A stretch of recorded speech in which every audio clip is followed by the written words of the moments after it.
Okay, so once again, good morning everyone. So this is a continuation ng lesson natin regarding sa module number 5, which has a title about the business plan.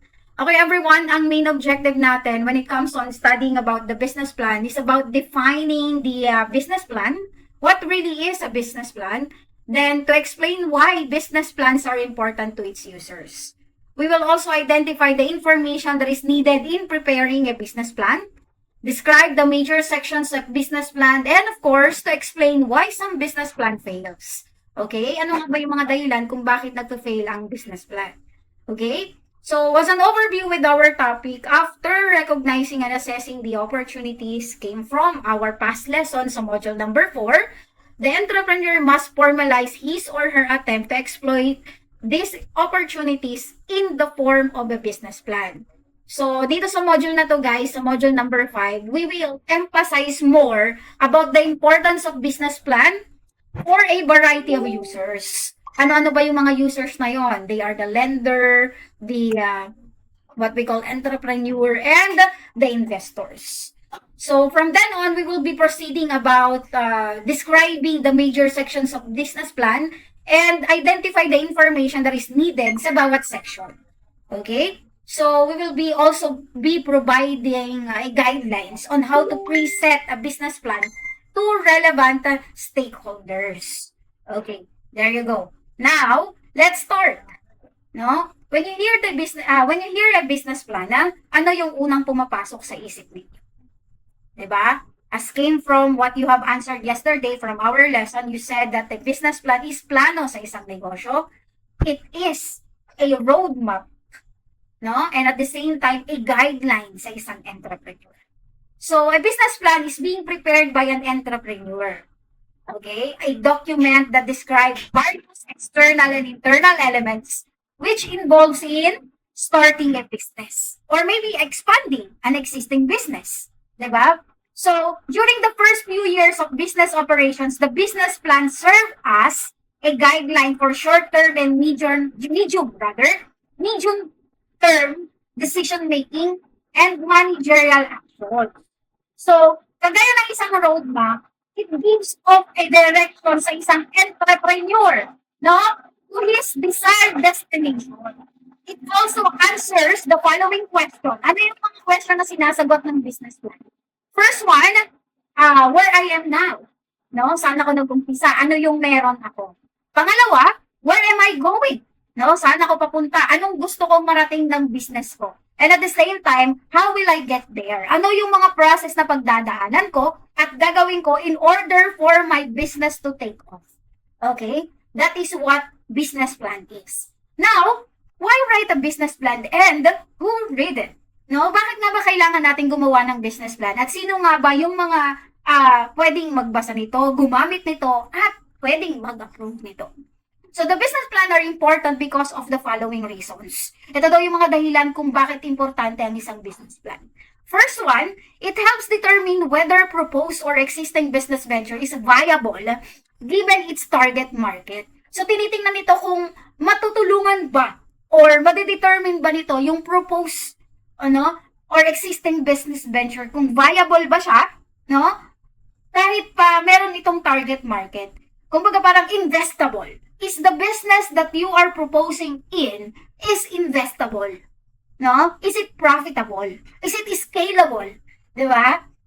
A business plan also guides the entrepreneur in mobilizing the resources that is needed by the business. From then, when you got your own business plan, when you have your business plan, you are able to mobilize the resources that you needed when it comes on pagpapatakbo ng business mo. Okay? So, next one guys, it serves as a tool in helping get financing for the business. You can get a lender or an investor. You can do franchising. Diba? Yun yung pwedeng maitulong sa'yo ng business plan. You can get a financing for your business. So, next one, as you can see here in the picture, no, a business plan can help us, no, to trace the activities that we use or we can use to generate income for our business. It also helped us to be successful and get the opportunities that we needed for our business. We can make innovations, we can have different strategies, okay? We can, what do you call that? You can monitor the work and performance of your staff, managing staff, okay?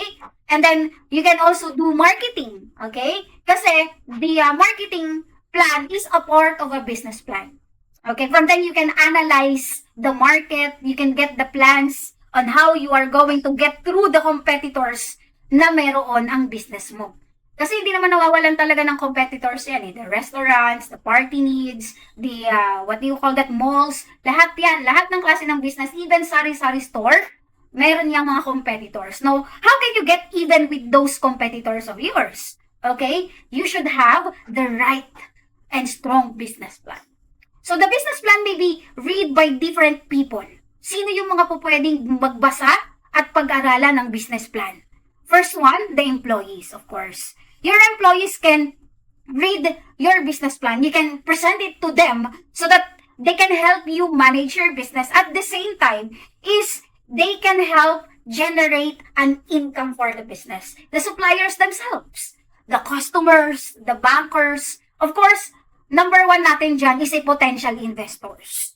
Okay? So the business plan must be written in order to meet the information that is needed by these different stakeholders. Sino-sino ba yung mga stakeholders na talagang kailangan na makita yung business plan na mayroon ang negosyo mo?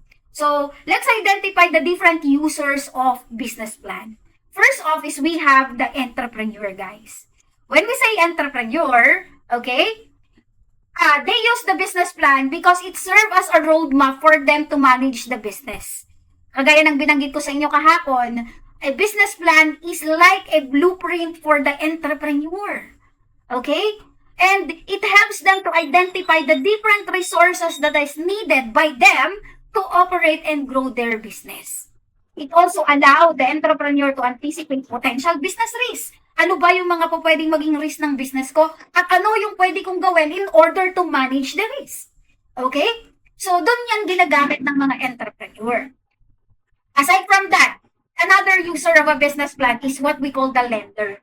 Okay? So, maraming iba't ibang klase ng lender. Okay? The lending company that has 50%, 20%, 10% na interest. Yan. Kasama na natin yung ahon sa hirap. Di ba nabanggit natin yung kahapon? What do you call that card? Okay, the bank. Okay, they are lenders. Di ba? So, dun tayo pwedeng makakuha ng puhunan or dagdag puhunan as utang. Okay? As a credit. Di ba? Because the lender allows, okay, or it allows them to assess whether the entrepreneur are able to meet the debt and interest and payment. Kasi syempre, if you do not have a business plan, the lender themselves will be doubtful of you. Bakit? Kasi hindi nila makikita na, oh, is this business a viable one? Is this business a profitable one? Diba? So, I remember when we attempt to have a loan, diba, sa isang bangko. So, hinanapan nila kami ng, anong tawag dito, statement of account sa bangko, no? Kasi para makita nila kung kumikita ba yung negosyo namin o hindi. No? Kasi, syempre, hindi ka naman pauutangin basta-basta ng isang lender kung hindi niya nakikita na may kakayanan kang bayaran yung uutangin mo sa kanila. Okay? Next one. It also provides information about the collateral and tangible assets that can be secured for the loan. No? So, para sa mga lender, when you have a business plan, makikita din nila dito kung ano yung mga collateral na pwede mong isanggalang or yung mga tangible assets na pwede nilang kunin or i-elite sa'yo once na hindi ka makabayad sa loan or sa utang na kukunin mo sa kanila. Okay? So, it makes them secured na kahit pautangin ka nila ng ganitong kalaki, meron silang makukuha as a return kung hindi ka makabayad. Okay? So, ganyan nila ginagamit yan. And then, next one, the lender also look at the 4 C's of credit ng isang business owner or entrepreneur. Ano yung mga 4 C's of credit? First one, the character. Okay? Are you able to pay? O nagbabayad ka ba talaga ng debt? Diba? Wala ka bang records na ikaw ay delinquent? na mangungutang, di ba? So, tinitingnan nila yan. Oh, they also look at the cash flow of the business. Okay? They look at, is it viable? Is it profitable? Okay, what are the collaterals? Nabanggit natin yan kanina. And lastly is the equity contribution of your business. Next one, another user of a business plan is an investor. Guys, there is a difference between a lender and an investor. Ang lender kasi, it gives of 30%, 20%, 10% of interest kapag binigyan kanila o pinautang kanila ng pera. While ang investor, they are willing to wait until kumita at maging investable and viable ang business na meron ka. Because the investor allow to gauge, okay, the projection of your business. Okay? Tinitingnan nila kung yung returns ba nito sa kanila is acceptable. No? So, yan, nasa pag-uusap ni entrepreneur yan at saka ni investor. Okay, so let's say for example, nagtayo ako ng restaurant. And I have my business plan. When I do propose my business plan to my investor, kailangan makita niya na profitable yung business na meron ako. Para yung returns nito, no? Yung returns nito, makita niya na acceptable para sa kanya. Na kahit maghintay siya ng 6 months to 1 year or every quarterly ng kita o ng returns, kumbaga worth it sa investment. Nakuha po? Next one. Sa investor, business plan provides information about yung character mo as an entrepreneur. Okay? Do you really know how to manage the business na meron ka? Do you have the capacity of managing the venture ng business mo? Okay? Can you manage your team properly? Nakuha? So, yun yung tinitingnan ng investor. Aside from lending you the money, giving you what you need in order for you to start the business, they are also looking at the character of an entrepreneur. Mapagkakatiwalaan ko ba to? Kahit maglabas ako ng 1 million sa tao na to, is it worth it that I trust this person, this entrepreneur, na hindi masasayang ang business or ang pera na ibibigay ko sa kanya? Nakuha? Yung magiging returns ko ba is worth it? Or worth the price? Yun ang laging tinitingnan ni investor. Though the investor doesn't give any interest, just like the lender, the investor is expecting the business owner or an entrepreneur to manage the business well para pareho silang kumikita or pareho silang kikita. Win-win ika nga. Diba? Okay. Now, what really is the information that is needed for the major sections of a business plan? Ano-ano ba yung mga major information na kakailanganin? No? Para mas maintindihan natin o mas makita natin kung para saan nga ba yung mga major sections ng business plan. So, dito tayo tumigil kahapon, guys, no? So, when we are preparing a business plan, it actually takes a lot of effort and time. No? Then, magiging easier lang yung process kapag ang entrepreneur alam niya kung paano niya kukunin yung mga information na kakailanganan niya para magawa niya yung mga major sections ng business plan niya. Okay? Ready na po? What are this information? First is the market information needs. Pangalawa, the operation information needs. And number 3 is the financial information needs. Tatlo lang po yan. No?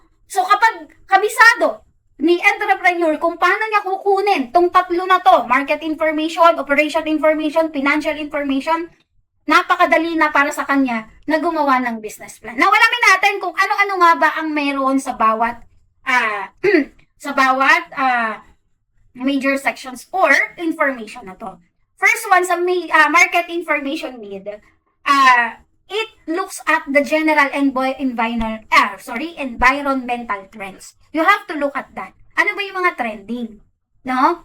The specific industry trend, local market condition, the market potential, and lastly is the demographic and psychographic profile of target market. Okay, pangalawa, information needs or operation information need. When you are going to look at this information, you have to consider the location, the manufacturing or the service operation, the equipments that you're going to use in order to operate, and the space requirement for your business. Kung ang plano mo ay warehouse, kailangan maghanap ka ng malawak na lugar. No? Gaano kadami yung mga laborers mo, yung mga empleyado na kakailanganin mo. Okay? How many raw materials that is needed para makabuo ka ng isang produkto? And who are the potential suppliers na kakailanganin mo para mabilis ang production? Are they trusted enough or trusted well enough for you to be provided with the raw materials na kakailanganin mo? And lastly is the utilities. May kuryente ba? May tubig ba sa lugar? Okay, madali ba yung access? Nakuha po? And last information is the financial information needs, wherein you need to consider the rental rates. Okay? So, yung bang rental rates ng iyong business o ng pwesto mo is halos bottleneck na hindi ka na makaipon kaya tumataas yung utang mo sa renta. Bakit? O let's say for example, yung renta mo 10,000 pero ang kinikita mo lang sa isang araw 200. Oh my God, ang sakit nun sa ulo. So kailangan kino-consider mo rin yan. Nakuha po? Next one is the cost of equipment. Okay? Okay, how many yung nagiging cost mo when it comes on buying equipment. Yan. Also the cost of your utilities. The personnel cost rather, or yung mga pasahod mo, 'di ba, para sa kanila. Of course, the cost of insurance. Ang business kailangan may insurance yan. At the same time, dapat yung mga tao mo ganun din. And lastly is the registration and license fee. Business permit, DTI permit, or pwede rin sa SEC. Okay? So, ulitin po ni ma'am, these are the information that is needed for a business plan to be started. Okay? 3 po yan. Market information need, operation information need, and last, financial information need. Now, let's now proceed with the major section of a business plan. I know everyone here is looking at how are we going to start with creating a business plan. So, medyo nakakalito and at the same time mahaba, no? Pero, ito lang yung mga kailangan yung tandaan, no? First off, number 1 major section ng business plan is yung tinatawag nating introductory page. Okay? Ano ba yung mga typical content ng isang introductory page? First one is the business name at yung address nito. Okay? Next one, names and address of business owners and entrepreneurs. The nature of your business, statement of financing needed, and statement of confidentiality of report. So, itong statement of confidentiality of report is, optional po yan. Okay? So, you will be focusing on the business name, the address, okay, the name and address of the business owner, nature of business, and statement of financing needed. So, kahit yung statement of confidentiality, hindi mo na ilagay yan. Okay? Next one is the executive summary. No? So, the executive summary naman is focusing on the highlights of business plan. Okay? Wherein you are able to summarize the 2 or 3 pages.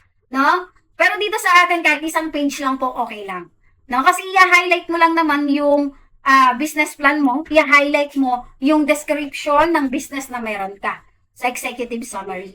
While sa environmental and industry analysis naman, you will focus on the conditions of general environment wherein it covers socio-cultural, technological, economic, and political legal conditions. It also focuses on conditions of specific environment like supply and demand conditions and of course the competition. And then part 3 natin guys is description of business. So description of business, products and services, no? Yung products and services nakalagay po yan. What type of business do you have? What type of products does your business have? So dito i-describe niyo na po siya. Okay? So you will also provide the size of your business, your mission statement and core values, the location of business and its major physical asset, and lastly is the background of business owner and entrepreneur. How about the production plan? So production plan, you will be able to manufacture or you're going to explain the manufacturing process. So bibigyan ko kayo ng format kung paano nyo gagawin yan, no? You also have to consider on showing the physical plant kung meron kayong planta or kahit, anong tawag dito? Yung mismong production area. Pwedeng yun yung pakita nyo na rin.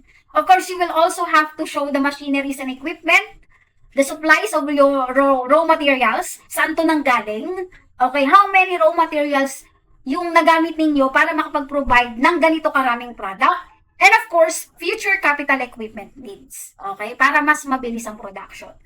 For operational plan naman, or operation plan, you have to describe the company operation. And at the same time is, kailangan ipakita ninyo dito sa operations plan yung flow of order for goods and service. How about the marketing plan? Sa marketing plan, of course, kailangan meron na kayong pricing. Magkano ang pagbebenta ng isang bar ng sabon? Okay? So, dito kasi may costing na kayo. Nakuha po? So, ipapakita niyo magkano yung price niya. Okay? And magkano siya ibebenta. Okay? How are you going to distribute it? Gagamit ba kayo ng flyers? Gagamit ba kayo ng posting sa Facebook? Gagamit ba kayo ng, tawag dito, gagamit ba kayo ng mga content creators para i-promote ang business nyo? Okay? Sa distribution and promotion. And of course, your sales forecast. When we say sales forecast, dito, kailangan na nakikita nyo na kaagad o may provide nyo na kaagad kung gaano kadami ang maibebenta ninyong sabon sa loob ng isang buwan, sa loob ng 3 buwan, isang taon, and magkano ang kikitain. Okay? Yun yung sales forecast na tinatawag. Okay. Next major section of business plan is what we call organizational plan. When we say organizational plan, this actually look at the form of ownership. Okay? So, sa organizational plan, there is a format wherein merong owner, may entrepreneur, meron siyang manager, meron siyang staff. Okay? It also have to have a chart, okay, or yung tinatawag nating lines of authority. It also have to have a background of management ng bawat team, okay, or ng members of the team. Also, we have to write the roles and responsibilities of management. Yan. Kasama po yan. How about the financial plan? Okay, sa financial plan, you have to look at your assumptions. Okay? So, dito magpapakita na kayo ng balance sheet. Okay?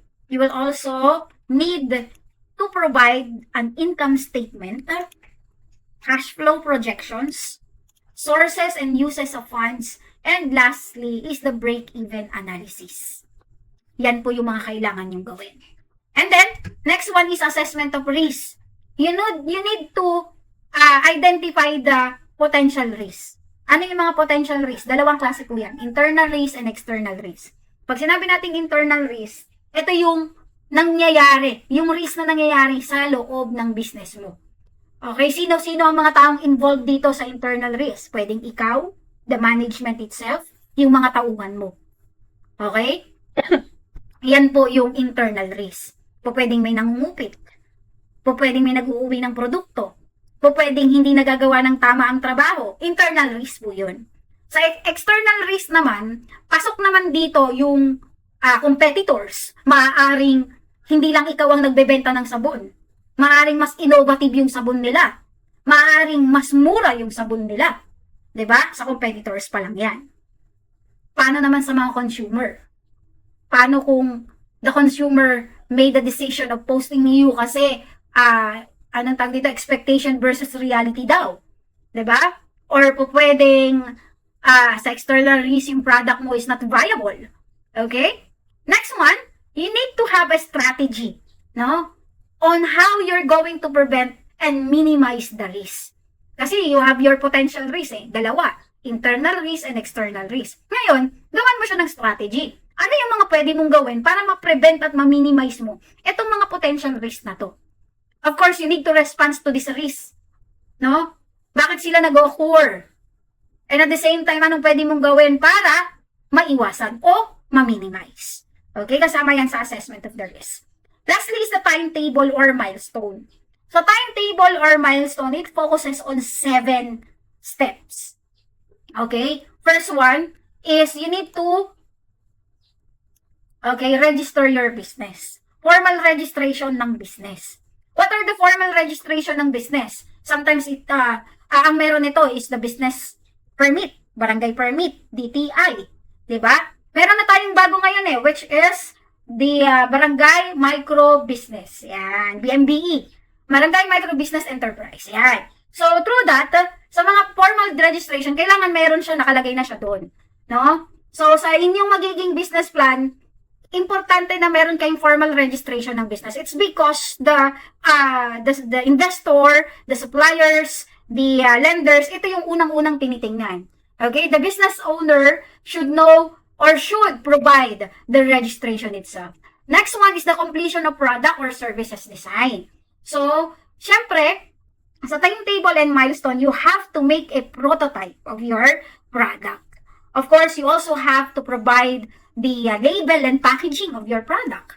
Okay? And then, what is the process na ginagawa nyo in order to hire an initial personnel para makapag-start yung business. And of course, dito ilalagay nyo rin po yung mga reaching agreements nyo with your suppliers and distributors.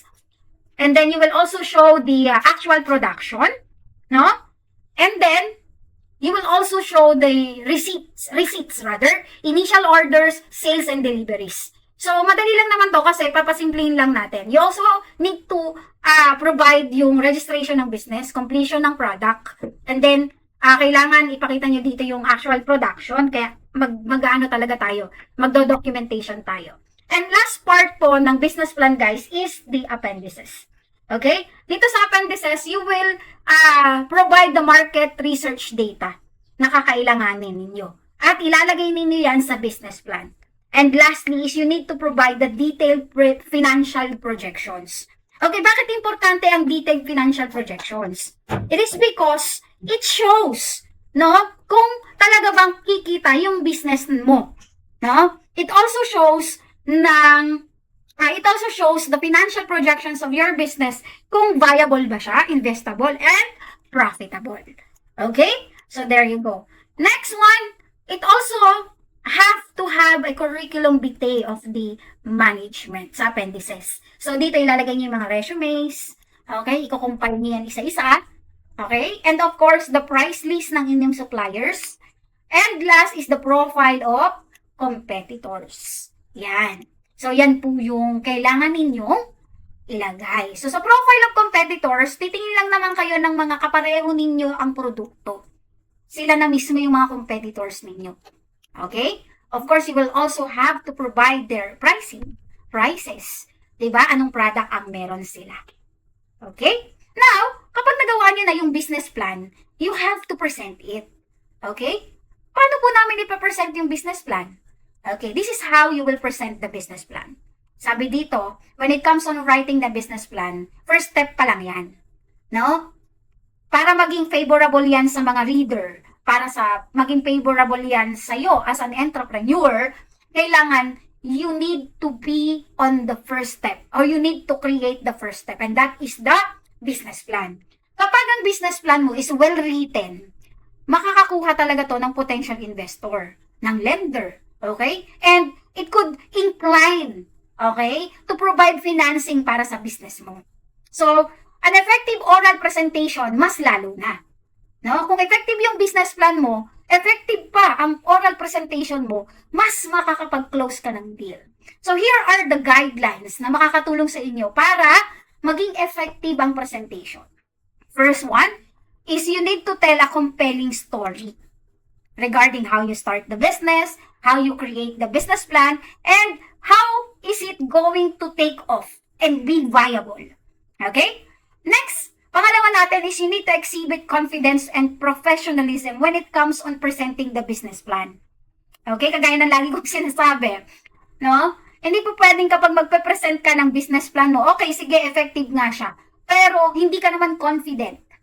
No? When it comes on presenting it does not make any sense. It will not, okay, incline to provide you a financing from other lender or from investor. So, kailangan confident ka. Naniniwala ka na makakukuha ka ng investor from your presentation.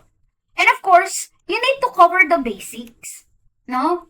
Kailangan, nasa basic ka pa lang, okay na. Diba? Nag-start ka pa lang is convincing na. And lastly, adopt a cooperative attitude when answering questions. Okay, how is it possible? No? Kasi the investors themselves, the lender themselves, are asking questions because gusto nilang malaman kung worth it ba once they lend you a money. So, kailangan yung attitude mo when it comes on answering a question is confident and masasagot talaga nito yung katanungan nila. No? Not the weak point, not at the bottom line, but comprehensive. Okay? So that's how you will present a business plan. These are the guidelines in presenting a business plan. Ulitin po ni ma'am, no? Tell a compelling story, exhibit confidence and professionalism, cover the basics, adapt a cooperative attitude when answering questions. So hanggang dito na lang po muna yung lesson natin today. Thank you so much po and I'm looking forward na panoorin niyo po itong video lesson natin na ito because this is very important, no? And it will be your guidelines when it comes on creating a business plan. Okay, thank you so much everyone. Have a nice day. Ciao, bye.